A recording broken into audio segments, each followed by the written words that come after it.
So, ito ang Starbucks dito. Parang sa Pilipinas lang din. Merong mga ganitong nakadisplay na kape. Yan. Merong tumbler.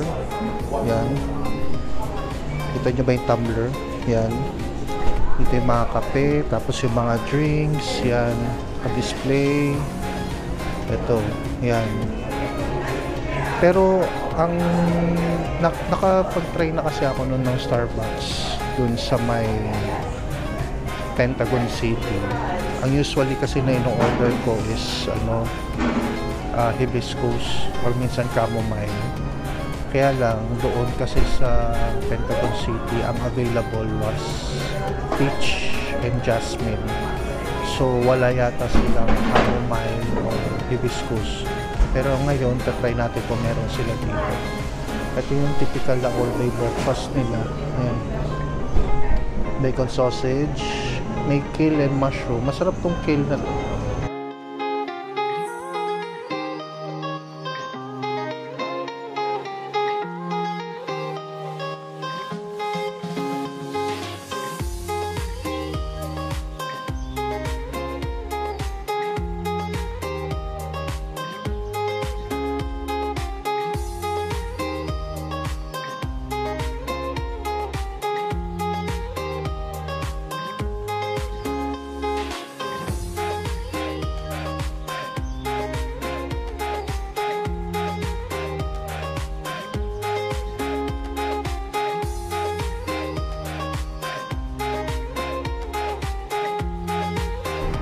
Ayan guys, so nakuha ko na tong itong tsaa.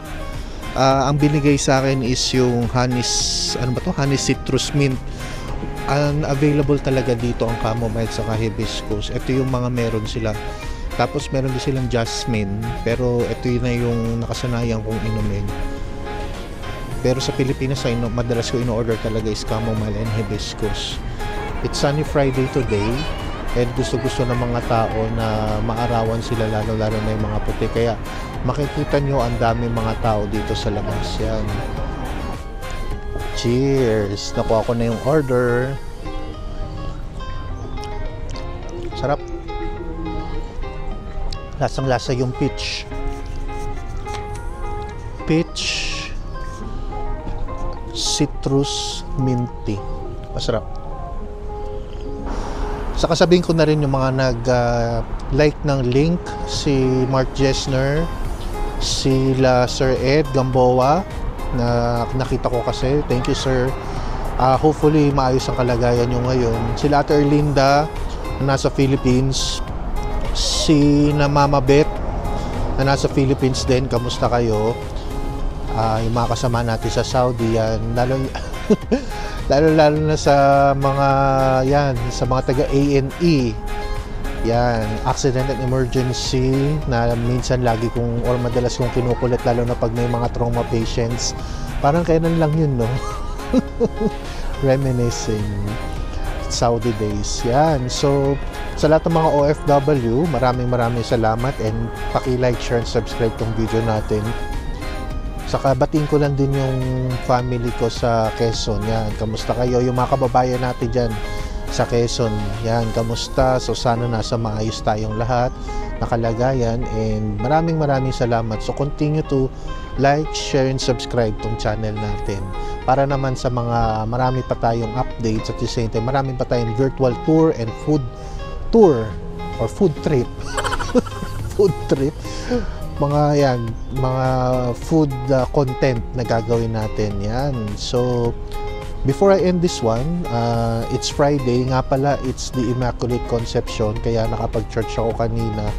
So nasabi ko nga doon na parang limited clips lang yung nakuha ko, kasi syempre nasa loob ako ng mass, and maraming tao yung dumating. Kanina kasi masyado akong maaga, parang 1 hour before the mass dumating na ako, kaya konti pa lang yung tao. Pero nung palapit na yung mass, dumami na rin yung tao.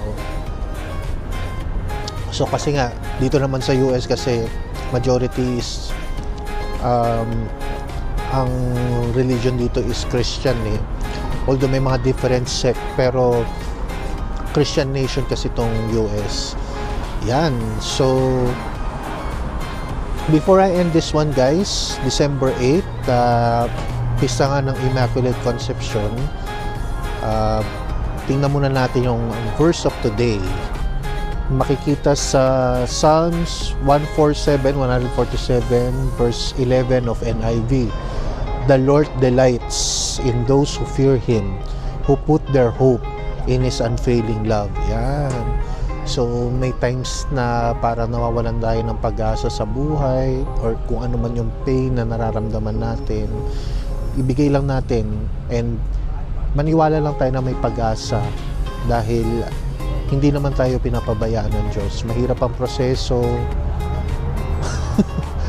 parang sa nangyari sa akin guys, saka ko nalang ikikwento yun. It has something to do about my health. So alam yung mga taga-Qatar nangyari dyan na compromise ang aking health, both physical and mental health. And until now nagtitake pa rin ako ng medications. So ako lang naman, I wish you all the best and good health. Yun lang ang lagi ko sinasabi sa lahat ng tao. Yan, maging healthy lang tayo.